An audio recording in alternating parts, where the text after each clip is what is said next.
Bienvenidos a Libros. ¿Están listos para una inversión profunda? Hoy nos zambullimos en elementos del pensamiento crítico de Julio César Herrero. Prepárense porque este libro nos lanza un desafío directo, aprender a pensar con rigor. Lo bueno es que nos da las herramientas para hacerlo. Totalmente. Lo que me fascina es cómo Herrero desmenuza el pensamiento crítico en pasos prácticos, pasos que podemos aplicar en la vida real. En la universidad, en el trabajo, hasta para ganar una discusión familiar. Exacto. No se queda solo en la teoría. Y una de las cosas que me impactó fue cómo Herrero nos dice que el pensamiento crítico no es algo innato. No. Se aprende. Es como aprender a tocar un instrumento o un nuevo idioma, una habilidad que podemos desarrollar. Me encanta esa analogía. Y hablando de entrenamiento, el libro empieza por lo básico. Definir qué es realmente el pensamiento crítico.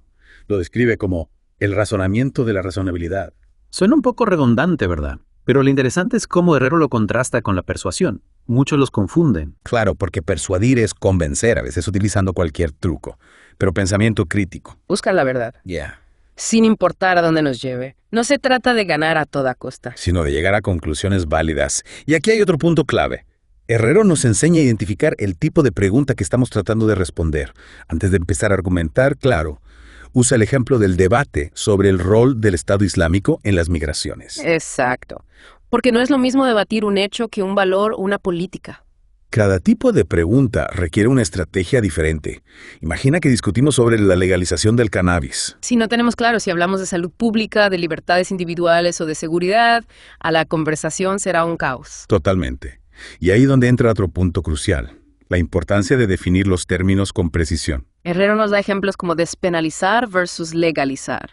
para mostrarnos cómo la ambigüedad del lenguaje puede llevar a malentendidos y argumentos enredados. Es como si intentáramos construir una casa sin planos claros. Necesitamos un lenguaje preciso para que la estructura de nuestro argumento sea sólida. Que una vez que tenemos los planos, a construir la casa. Ahí es donde el libro nos revela la anatomía de un argumento. Las premisas, que son las evidencias, y la conclusión, que es a dónde queremos llegar. Simple, ¿no? No tan rápido. Herrero nos advierte sobre las premisas implícitas y las suposiciones. A veces damos por sentadas cosas que no se han dicho explícitamente. Ponme un ejemplo. Al argumentar a favor de la prohibición del tabaco, asumimos que la salud pública está por encima de la libertad individual. Aunque no lo digamos directamente. Esos entimes, como los llama el libro, son como piezas de un rompecabezas que faltan, pero que debemos identificar para entender el argumento completo. Y no te olvides de la evidencia. Claro, pero no toda evidencia es igual de válida, ¿verdad? Por supuesto que no. Herrero nos da criterios para evaluar si la evidencia es suficiente, aceptable y relevante. Y nos advierte sobre los peligros de aceptar ciegamente la palabra de expertos. Exacto. Cita ejemplos de premios Nobel opinando sobre temas fuera de su campo. No porque alguien sea brillante en física significa que entiende de economía. El libro nos anima a desarrollar un sano escepticismo. Y hablando de engaños, la siguiente parte es fascinante. Las falacias lógicas. Esos trucos del lenguaje que hacen que un argumento parezca válido cuando no lo es. Es como un manual para desenmascarar a los charlatanes. Herrero nos presenta un arsenal de falacias, desde el ataque personal o ad hominem. Hasta la falacia del vagón de cola, donde se asume que algo es cierto porque mucha gente lo cree. Y lo mejor es que nos da ejemplos concretos sacados de la vida real. Así podemos identificar estas falacias en conversaciones, debates. Hasta en las noticias. Imagínate poder detectar esos argumentos tramposos en tiempo real. Sería como tener un superpoder. Exacto. Y una vez que dominamos las falacias, el libro nos lleva a otro nivel. Los diferentes estilos de argumentación, como el razonamiento deductivo e inductivo. ¿Y qué hay de los argumentos basados en ejemplos o analogías? Esos también son poderosos. Pero hay que usarlos con cuidado. Herrero nos advierte sobre la falsa analogía. Comparar la crisis económica de Grecia con la de Argentina puede ser tentador. Pero si las causas son diferentes. La analogía se derrumba y caemos en la trampa. El libro nos da las herramientas para evaluar la validez de las analogías. Y no olvidemos los argumentos causales, donde intentamos identificar las causas de un fenómeno. Aquí es donde las cosas se ponen realmente interesantes. Porque a menudo confundimos correlación con causalidad. Que dos cosas sucedan juntas no significa que una cause la otra. El libro nos da ejemplos. Ver mucha televisión causa obesidad infantil. No necesariamente. Podrían estar relacionadas por otros factores, como la falta de ejercicio o una dieta poco saludable. Y para desentrañar estas relaciones complejas, Herrero nos presenta las herramientas de análisis causal, como los métodos de Mill. Son como lupas para analizar las causas y efectos de un fenómeno.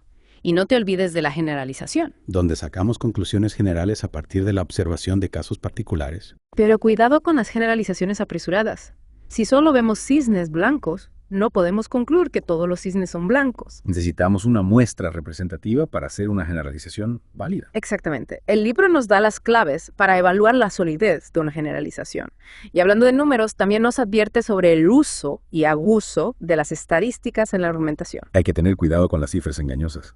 Es como un curso intensivo de estadística para no dejarnos engañar por los números. Herrero nos enseña a analizar las estadísticas con ojo crítico, teniendo en cuenta el tamaño de la muestra, el margen de error. Y la forma en que se recopilaron los datos. Y por último, pero no menos importante, llegamos a la joya de la corona. La refutación. El arte de desmontar un argumento de manera efectiva. No se trata solo de decir, no estoy de acuerdo. Sino de analizar el argumento del oponente, encontrar sus puntos débiles. Y presentar un contraargumento sólido. Es como un juego de ajedrez mental. Herrero nos da las estrategias para analizar un argumento antes de refutarlo, desde identificar la conclusión hasta evaluar el lenguaje. Y buscar posibles debilidades. Y luego nos da las armas para la batalla. Técnicas de refutación como la reducción al absurdo. Donde llevamos el argumento del oponente a sus últimas consecuencias para mostrar lo ridículo que es. O la técnica de señalar contradicciones en el argumento del oponente. Si logramos demostrar que sus propias premisas se contradicen, su argumento se derrumba. Es como darle jaque mate. Pero atención, Herrero nos advierte sobre la falacia del hombre de paja, donde se distorsiona el argumento del oponente para hacerlo más fácil de atacar. Eso no vale. La refutación debe ser justa y honesta. Se trata de debatir ideas, no de manipularlas. Y para guiarnos en este proceso, Herrero nos da una serie de preguntas clave que podemos hacernos al analizar un argumento. ¿Es verdad? Es relevante. ¿Por qué? ¿A quién beneficia y a quién perjudica? Y sí, esas preguntas son poderosas. Nos obligan a pensar críticamente, a cuestionar las cosas, a no aceptar nada sin antes analizarlo a fondo. Y aquí viene la mejor parte. Herrero no se limita a enseñarnos a analizar y refutar argumentos ajenos. También nos da las herramientas para construir los nuestros propios. Es como si nos convirtiera en arquitectos de la argumentación. Nos da los planos para construir argumentos sólidos e impactantes, organizando nuestras ideas, presentando evidencia sólida. Y determinando el orden de presentación. Exacto. El libro nos convierte en maestros de la persuasión, pero sin trucos baratos. Nos enseña a persuadir con la fuerza de la lógica y la evidencia. Seguimos explorando elementos del pensamiento crítico. En la primera parte vimos las bases del pensamiento crítico, cómo identificar falacias y la importancia de la evidencia.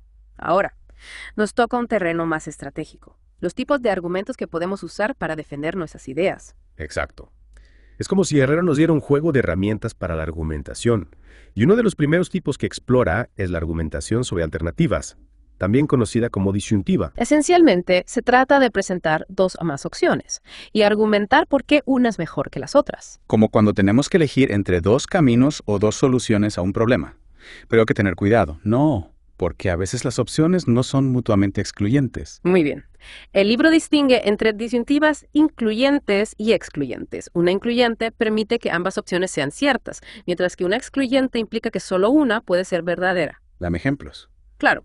O estudias o trabajas es una disyuntiva excluyente, mientras que o comes sano o haces ejercicio es incluyente, puedes hacer ambas cosas. Es como un juego de lógica. Tenemos que analizar las opciones cuidadosamente para determinar si podemos elegir ambas o solo una.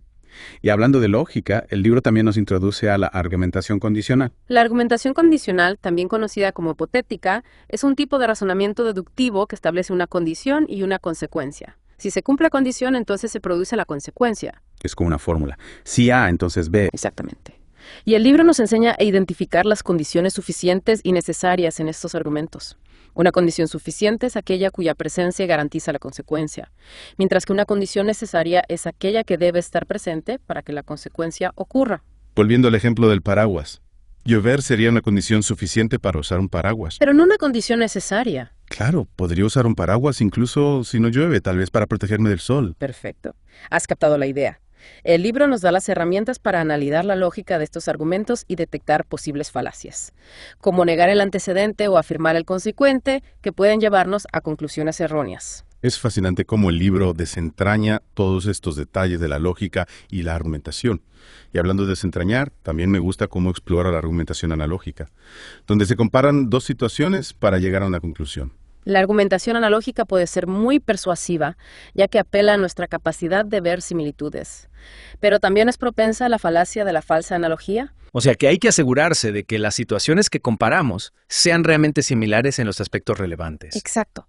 No podemos comparar manzanas con naranjas, a menos que estamos hablando de frutas en general. El libro nos recuerda que toda analogía tiene un límite. Si queremos defender la legalización de las drogas, comparándola con la legalización del alcohol, Debemos analizar cuidadosamente las similitudes y diferencias entre ambas sustancias, sus efectos, los riesgos asociados a su consumo. y el libro usa el ejemplo de comparar las medidas de austeridad en Grecia y España para mostrar cómo evaluar la solidez de una analogía. Hay que tener en cuenta las similitudes y diferencias clave entre las situaciones que se están comparando, para determinar si la analogía es válida. Y hablando de relaciones, el libro también nos adentra en el mundo de la argumentación causal, donde se busca establecer relaciones de causa y efecto. Aquí entramos en un terreno complejo. A menudo confundimos correlación con causalidad. ¿A qué te refieres? Que dos fenómenos ocurran al mismo tiempo no significa que uno cause al otro. Podrían estar relacionados por una tercera variable, o simplemente ser una coincidencia. Es como el ejemplo que da el libro sobre los niños que ven mucha televisión y tienen sobrepeso, No es necesariamente la televisión la que causa el sobrepeso. sino otros factores, como los hábitos alimenticios y la falta de ejercicio. Exactamente. El libro nos da las herramientas para analizar las relaciones causales con rigor. Evitando caer en la trampa de la falsa causa, nos presenta los métodos de Mill, como el método de la coincidencia y el método de la diferencia, que nos ayudan a identificar las verdaderas causas de un fenómeno. Es como un trabajo detectivesco, ¿no? Tenemos que reunir las pistas, examinar las pruebas y descartar las falsas explicaciones para llegar a la verdad. Y no solo eso, también debemos considerar la posibilidad de que haya múltiples causas para un mismo efecto. El sobrepeso infantil, por ejemplo, puede estar causado por una combinación de factores genéticos, ambientales y conductuales. Herrero nos recuerda que la realidad es compleja y que las relaciones causales rara vez son simples.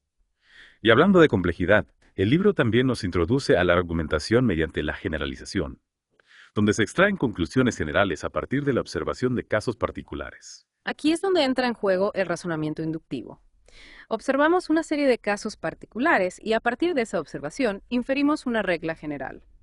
Si vemos que varios cisnes son blancos, Podríamos generalizar y decir que todos los cisnes son blancos. pero cuidado con las generalizaciones apresuradas.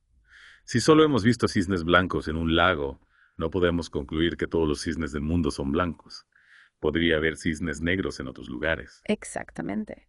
El libro nos advierte sobre el peligro de generalizar a partir de una muestra pequeña o sesgada. La muestra debe ser representativa del grupo o la población sobre la que se está haciendo la generalización. Si queremos saber qué piensan los españoles sobre un tema, No podemos simplemente preguntarles a nuestros amigos y familiares. Tenemos que hacer una encuesta que incluya a personas de diferentes edades, regiones y niveles socioeconómicos. Y no solo eso, también debemos tener en cuenta la posibilidad de que haya excepciones a la regla general. Aun si la mayoría de los cisnes son blancos, ¿podría haber algunos cisnes negros? Las generalizaciones no son absolutas. Sino probables. Exactamente. El libro nos da las claves para evaluar la solidez de una generalización. Y hablando de cautela, el libro también nos advierte sobre el uso incorrecto de las estadísticas en la argumentación. A veces se presentan estadísticas de manera engañosa para apoyar una conclusión que no está respaldada por los datos. Las estadísticas pueden ser una herramienta poderosa para la argumentación, pero también pueden ser manipuladas para crear una falsa impresión de objetividad. Debemos estar atentos a las falacias estadísticas, como la falacia de la precisión. ¿En qué consiste esa falacia? Se presentan datos muy específicos o detallados que en realidad son imposibles de medir con tanta exactitud. O la falacia del jugador, donde se asume que los resultados pasados de eventos aleatorios influyen en los resultados futuros. Por ejemplo, si lanzamos una moneda al aire y sale cara 5 veces seguidas, podríamos pensar que es más probable que salga cruz la próxima vez, pero en realidad la probabilidad sigue siendo del 50%. El libro nos da las claves para interpretar las estadísticas correctamente, teniendo en cuenta el tamaño de la muestra, el margen de error y la forma en que se recopilaron los datos. Nos enseña a no dejarnos engañar por las cifras que parecen precisas o concluyentes, sino analizarlas con ojo crítico. Es como tener una lupa para las estadísticas, para poder ver los detalles y no dejarnos engañar por las apariencias. Y con esto hemos explorado una amplia gama de tipos de argumentos que podemos utilizar para defender nuestras ideas. Pero aún nos falta una pieza fundamental del rompecabezas de la argumentación. La refutación. Y llegamos a la última parte de nuestro viaje por elementos del pensamiento crítico. ¿Y qué mejor manera de terminar que con el arte de la refutación? la técnica definitiva para dominar el debate. Ya no solo se trata de defender nuestras ideas, sino de saber desmontar los argumentos contrarios. Con precisión, como un cirujano. Exacto. Herrero nos da un manual para convertirnos en expertos en la refutación. Y lo primero, no es solo decir no estoy de acuerdo. Hay que ir más allá. Mucho más. Hay que analizar el argumento del oponente con rigor. Encontrar sus puntos débiles. Como si estuviéramos desarmando una bomba. Me gusta esa analogía. Primero, identificar sus componentes, sus mecanismos. Y luego desactivarlos uno por uno. Exactamente. Y Herrero nos guía paso a paso en este proceso. Nos enseña a identificar la conclusión del argumento contrario, a examinar las evidencias, a evaluar el lenguaje. A determinar el tipo de argumento que se está utilizando. Y finalmente, a buscar las posibles debilidades o falacias. Es como un trabajo detectivesco. Reunir las pistas, analizar las pruebas. Y encontrar la falla en el razonamiento del oponente. Y una vez que hemos analizado el argumento a fondo, ¿qué hacemos? Ahí Herrero nos ofrece un arsenal de técnicas de refutación para contraatacar con eficacia. Podemos cuestionar la veracidad de las evidencias, demostrar que la conclusión no se deriva lógicamente de las premisas. O incluso usar la reducción al absurdo. Esa es poderosa, llevar el argumento del oponente a sus últimas consecuencias, para mostrar lo ridículo que es. Como inflar un globo hasta que explota. Exacto. También podemos señalar las contradicciones en el argumento del oponente. Si sus propias premisas se contradicen, su argumento se derrumba. Pero ojo, Herrero nos advierte sobre la falacia del hombre de paja. Donde se distorsiona el argumento del oponente para hacerlo más fácil de atacar. Eso no vale. Es trampa. La refutación debe ser justa, honesta. Se debate con ideas, no se manipulan. Para guiarnos, Herrero nos da preguntas clave para analizar un argumento. Es verdad. Es relevante. ¿Por qué? ¿A quién beneficia y a quién perjudica? Sí sé. Esas preguntas son poderosas. Nos obligan a pensar críticamente, a no aceptar nada sin analizarlo a fondo. Y al hacernos estas preguntas, no solo evaluamos el argumento del oponente. También profundizamos en nuestra propia comprensión del tema. Exacto. La refutación no es solo un combate intelectual. Es una oportunidad para aprender. Y crecer. Y Herrero nos recuerda, el pensamiento crítico no se limita a la refutación de argumentos ajenos. Implica ampliar nuestro propio foco. Considerar otras perspectivas. Y estar abiertos a la posibilidad de que nuestra postura pueda ser errónea. Debemos ser humildes. Reconocer que no tenemos la verdad absoluta. El pensamiento crítico implica dudar, cuestionar y estar dispuestos a cambiar de opinión. Si las evidencias nos llevan a una conclusión diferente, claro. Para ampliar nuestra visión, Herrero nos ofrece diferentes estrategias, como la comparación espacial. Donde analizamos la cuestión en diferentes contextos o países. O el enfoque de caso a efecto. Donde examinamos la cadena de causas y consecuencias que llevan a una situación. También podemos usar el enfoque de problema-solución. Donde identificamos un problema y exploramos posibles soluciones. O incluso jugar con escenarios hipotéticos, preguntándonos ¿y si? Para explorar diferentes posibilidades y sus consecuencias, Herrero nos equipa con herramientas para convertirnos en pensadores críticos más completos. Al final de este libro, nos sentimos más preparados para los retos intelectuales del mundo actual. hemos aprendido a analizar argumentos, identificar falacias, evaluar evidencias. Refutar ideas contrarias. Y lo más importante, a pensar por nosotros mismos, con rigor y honestidad. Elementos del pensamiento crítico nos ha dado un mapa para navegar por el laberinto de la información, la argumentación y el debate. Con este mapa estamos listos para ser ciudadanos más informados, más críticos. Y más comprometidos con la búsqueda de la verdad. Y hasta aquí nuestra inmersión en este libro. Esperamos que haya sido tan enriquecedor para ustedes como para nosotros. Recuerden, el pensamiento crítico no es un destino, es un camino. Y los invitamos a seguir explorándolo, con la misma curiosidad y rigor que hemos cultivado. Nos despedimos con la certeza de que han adquirido las herramientas para pensar por sí mismos, para cuestionar lo establecido y para construir un mundo más racional y justo. Hasta la próxima.